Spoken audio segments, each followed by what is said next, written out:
जनपद बिजनौर के ग्राम जमालपुर पठानी में एक सनसनीखेज मामला सामने आया है।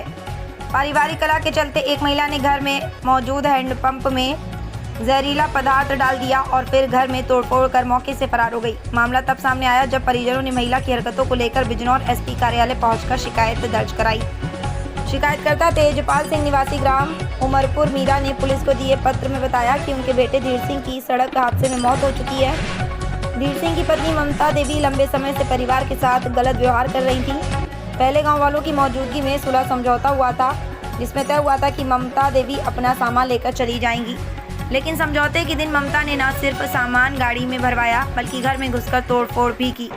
बाथरूम और टॉयलेट की दीवारें तोड़ी गईं, टॉयलेट सीट को नुकसान पहुंचाया गया, पंखा उखाड़ दिया गया और सबसे गंभीर आरोप हैंडपंप में सल्फास जैसा जहरीला पदार्थ डालने का है, जिससे पूरे परिवार की जान खतरे में पड़ सकती थी। परिजनों का आरोप है कि जाते जाते ममता ने धमकी भी दी, मैं तुम्हें और तुम्हारे परिवार को गोली से मरवा दूंगी। यही नहीं, उसने एक संत सोमपाल महाराज को भी जान से मारने की धमकी दी है, जो गंगदास आश्रम में रहते हैं। परिजनों ने महिला के खिलाफ कड़ी कार्रवाई की मांग की है और कहा कि उसे तुरंत गिरफ्तार किया जाए, क्योंकि उन्हें और गाँव वालों को ममता से जानमाल का गंभीर खतरा है। अब देखना होगा कि पुलिस इस गंभीर मामले में क्या कार्रवाई करती है। क्या नाम है? सोमपाल। कहाँ के आप रहने वाले हैं? क्या मामला? जमालपुर पठानी उमरपुर मौजा एक आर्या मीरा, वहाँ का रहने वाला हूँ। मेरी संपत्ति पर मेरा भतीजा रह रहा था, अपना जोत बो रहा था, खा रहा था बटाई डाल के इससे। तो अब वो एक्सपायर हो गया, काफ़ी समय हो गया, तो अब तब से ही उसने आतंक मचा रखा था। किसने मचा रखा था? ममता न, भतीजे की बहू न, धीर सिंह की बहू न, समझे। तो मैं तो बाहर रहता हूँ, गंदासपुर आश्रम पर रहता हूँ। अब मैं बरसवाडी में यहाँ आया था, तो सामान वो अपना लाद कर लेगी, तोड़ फोड़ करगी, नलके में जहर गेरगी और हमें ये देगी, ज़्यादा तंग करोगे तो मैं जान से मरवा दूँगी, मैं जान से मरवा दूँगी। तो साहब अब ये नलके में जो जहर पड़ा है, अगर कोई पोता खुद पी लेता, कुलदीप का लड़के पी लेते कोई से, तो और वो एक्सपायर हो जाते, उसका जिम्मेदार कौन होता?